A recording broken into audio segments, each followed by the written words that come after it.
A phrase that's been thrown around for years, but many of us might be none the wiser as to what exactly it is. Well, it's all about performing calculations at far higher speeds than the fastest existing supercomputers and the use of subatomic particles to enable that. Well, more companies think they can use the systems to help develop new technology like drugs or materials.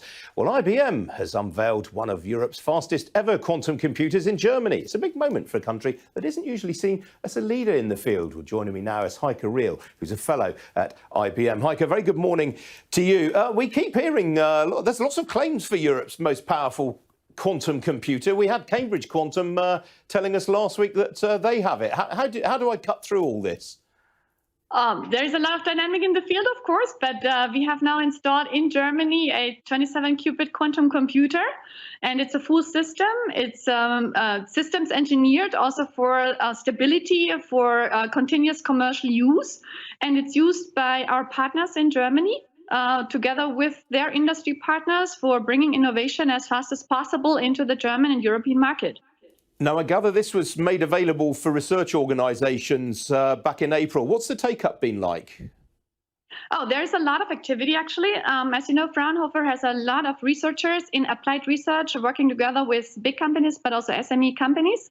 And they have already established a lot of different projects. You mentioned a few already, like in the material science, in machine learning, in finding also new optimization paths, etc. So there's really a lot of research and development activity going on in that field.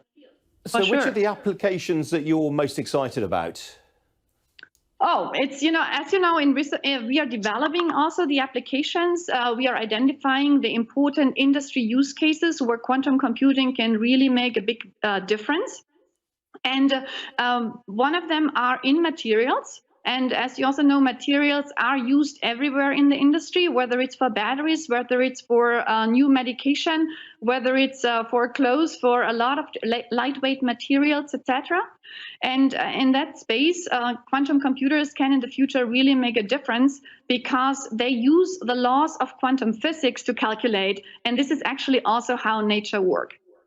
And the other use cases are in the area of finance and optimization. So we have looked into this and also we're able to prove already new quantum algorithms who make a difference to the classical Monte Carlo simulation, for example. So there's a new of exciting stuff to come and to make a difference in the future. This is probably going to sound a very stupid question, so forgive me in advance, but what's the energy consumption like of a quantum computer compared with a traditional one? Yeah, so it's a bit of a complex question, but the quantum computers right now, they are in a just normal data center, and they don't need actually a lot of electrical power for their computation because they really do a different type of computation. So they are not only faster, as you mentioned at the beginning, but since they do it in a completely different way, they also consume much less power. Is there a danger that we're overstating the potential benefits of quantum computers, or is this the real deal as far as you're concerned?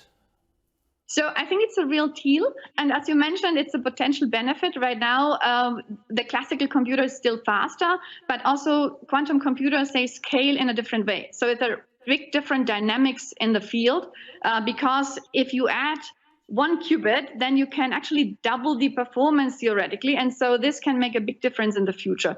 Right now, it's not yet proven, but there will be a turning point in like 2-3 years where the large impact can be demonstrated. But of course, we still have to work on it. And that's what we are doing with our partners. And briefly, if you would, please, how many of these do you think could ultimately be rolled out across Europe in the next few years? Oh, our intention is, of course, also to extend the number of computers in Germany and also in Europe to make them available. And currently, we are improving also their performance. So we have a roadmap set up for hardware, and where we continuously increase the number of qubits in these machines. And for example, also with UK, we actually have just recently launched a new collaboration with the STFC Center, and they also have added a quantum program. Okay. We're also in the UK, together with STFC, we are working on client cases. All right, Heike, we have to leave it there, I'm afraid. Thank you for joining me this morning. Good to talk to you. Thank you very much. It was a pleasure. Bye-bye. Well, let's stick with the technology.